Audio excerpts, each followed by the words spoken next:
Welcome to Story Lab. This week, we're celebrating Christmas, while we take a look at the story of someone who recorded a big promise for us. Oh, and also, look out for this.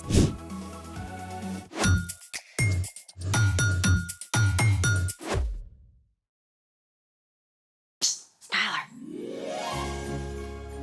Hey, I'm Skylar. And I'm Sebastian. We're talking about Christmas, which is celebrating Jesus, God's greatest gift. Gotta say, I think you got the decorations on point. Thank you. We're only missing one thing. A partridge in a pear tree? I can go get one. We need snow. Yeah, but it's 53 degrees and sunny. I've thought about that. We're gonna make our own snow. What do we need? The internet says that there are a lot of ways to do that. I say we should make our own recipe, then we can have a showdown. Or a snowdown. I see what you did there. I'm ready. Let's make it! For our first DIY snow, you just need 2 ingredients, cornstarch and lotion. Step 1, dump all the cornstarch in the bowl.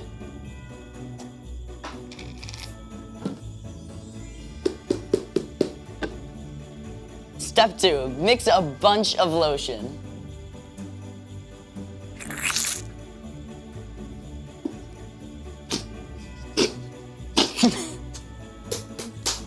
I think we got everything. Now listen closely, because the next part is extremely complex and technical. Just squish it. Wait, that's it? Yeah, I mean, you just have to mix it up for the perfect consistency for a big, fat snowball coming right at you.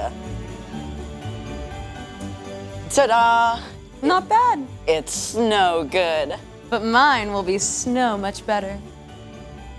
For this next DIY snow, you're also only going to need 2 ingredients. Baking soda and shaving cream. First step, pour a box of baking soda into a bowl. Step 2, pour in the shaving cream. This is so satisfying, like cranking self-serve ice cream. With all of the topping. Now, mix it up really well. This is gonna take like 2 or 3 minutes to get right, I think.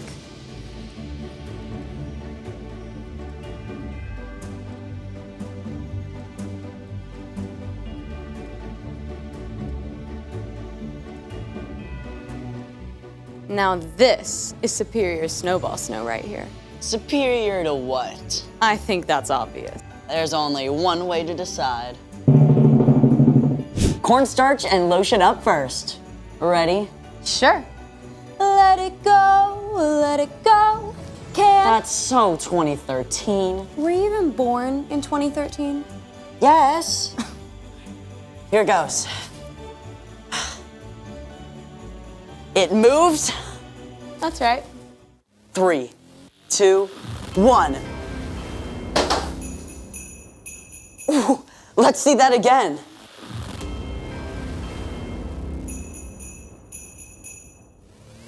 Ooh, look at that impact. I'll give it to you, that was pretty good.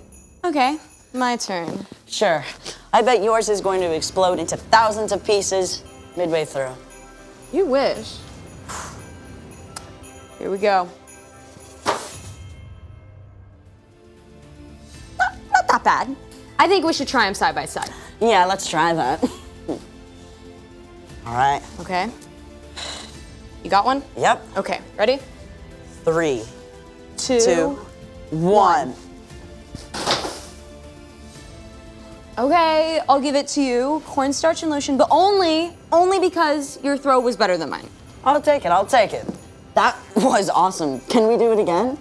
Absolutely. But first, let's get ready for... The story before the story. Today, we're in the 23rd book of the Old Testament, Isaiah.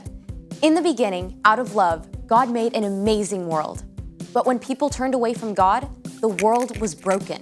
God made a plan to bless the whole world through Abraham's family, the Israelites. But over and over, God's people would run to God and then pull away, just like a yo-yo. After King David's son Solomon, the kingdom of Israel was split into 2 nations. During this time, God spoke through prophets to encourage them to turn their hearts back to God and to tell them about the rescuer God would send.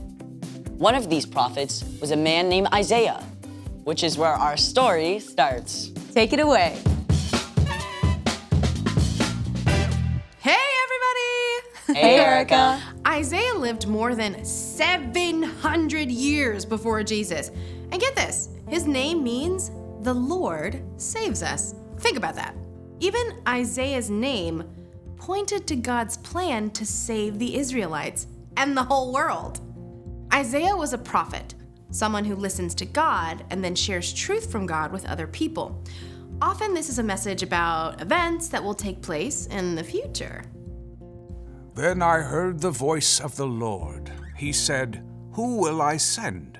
Who will go for us?" I said, "Here I am. Send me." Isaiah lived in Jerusalem. Though Jerusalem was still free, the northern part of Israel had been conquered by the Assyrians.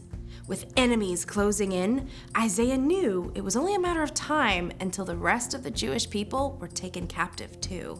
Isaiah served as an advisor to the king, but many of the messages that he shared also spoke about a time far into the future, a time when God would send someone to rescue God's people forever. The people who are living in darkness will see a great light. They are now living in a very dark land, but a light will shine on them. That light Isaiah was writing about wasn't an actual light.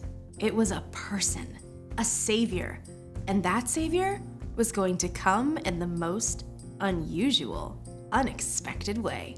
A child will be born to us. A son will be given to us.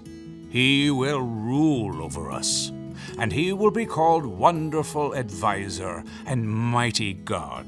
He will also be called Father who lives forever and Prince who brings peace.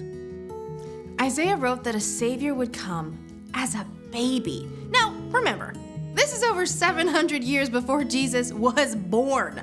Let's take a look at what Isaiah said would be true of the savior God would send. Spoiler alert, we know the savior or rescuer is Jesus. Wonderful advisor.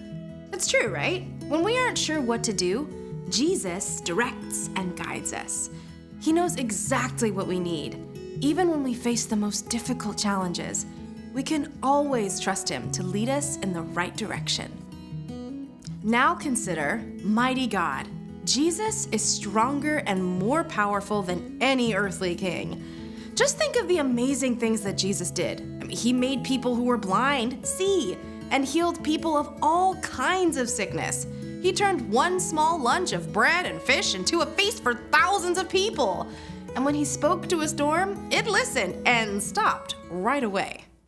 Father who lives forever. Jesus will live and reign forever. He was with God in the beginning, and he'll never leave us. Like a good father, he provides everything that we need. He always wants to spend time with us and delights in us, even before we do anything for him. Prince who brings peace. When people turned from God, the world was broken. When Jesus laid down his life for us and rose again, he made peace between people and God. When we believe in Jesus and follow him, our relationship with God is restored. We can have life forever with God. In the end, Jesus will bring an end to all conflict and all wars, and in Jesus, everything that is broken will be made whole. These are amazing promises!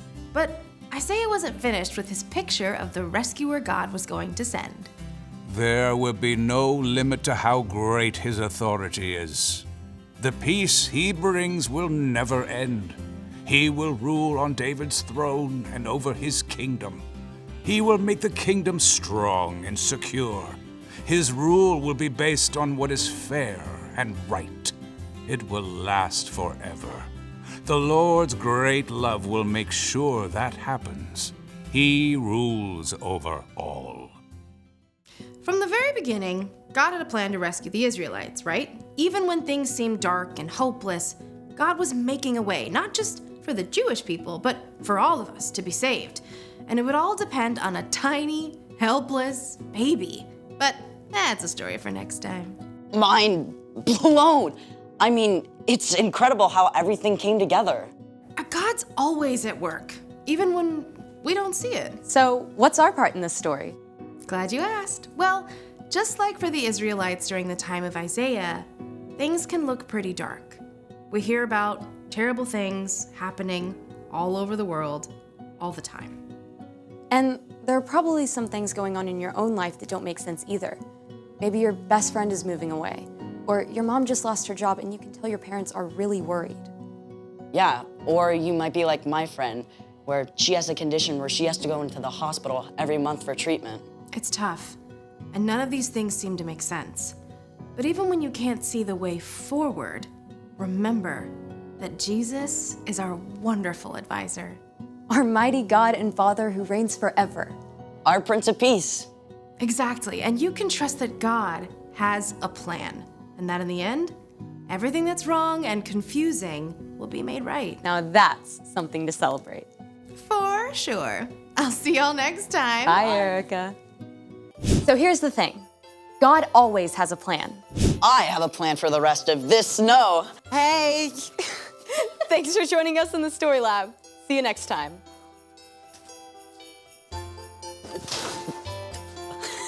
All right. Good shot. Good shot.